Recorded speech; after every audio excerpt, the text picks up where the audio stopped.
Hey guys, John V from Phone Arena here. Right now you're watching our video review of the Moga Ace Power Controller. If you happen to own an iPhone and consider yourself as a serious gamer, this is a device you've been waiting for a long time. It's finally here. We have a mobile gaming pad for the iPhone.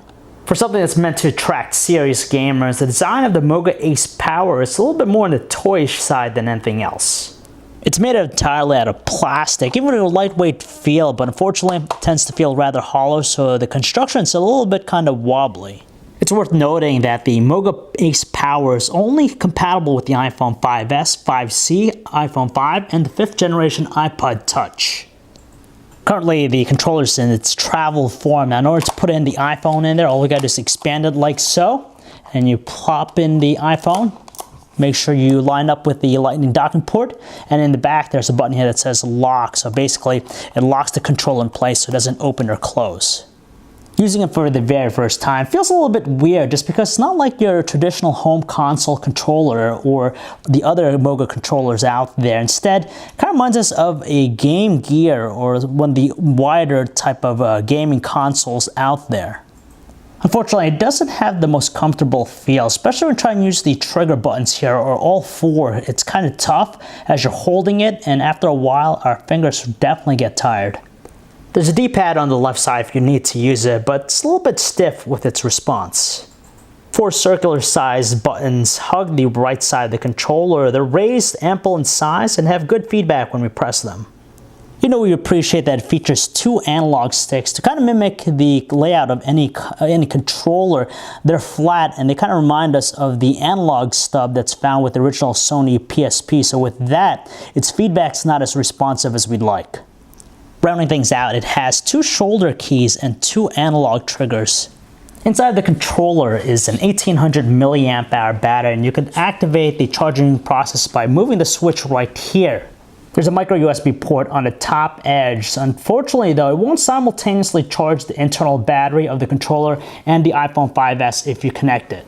There's no arguing about the advantage we get using a physical controller as opposed to the on-screen ones, just because with the on-screen ones, the problem with that is that usually our field of view here gets cluttered up, so we really can't see. But with this, we have full control. We can move up, move down, and it really comes in handy for certain games, especially first-person shooters.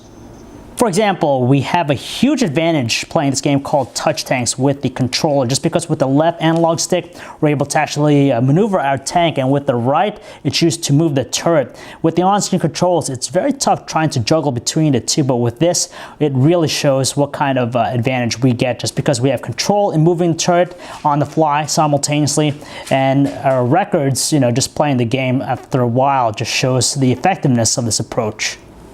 As it currently stands, the Moga Ace controller supports a handful of games for the iPhone. Now, not all the games are compatible. You have to go to the website, Moga's website, to find out what they are. But they have great titles like NBA 2K14, Sonic and All-Stars Racing Transform, and even Grand Theft Auto San Andreas. But the majority of them are mostly freemium games. It's not quite a home run, but it's a good starting point just because with the Moga Ace Power Controller, it gives us a very ideal gaming experience. No longer do we need to fiddle around with those on-screen controls. This is just nice, but the thing is, it feels rather underwhelming with its design and construction. It would have been a lot better if, especially for the $100 price point, we would expect a little bit better than this, probably in line to what we see with the Android counterparts. So if you guys want to learn more about the Moga Ace Power Controller, you can check out our website, phonearena.com. It's John V. Thanks for watching.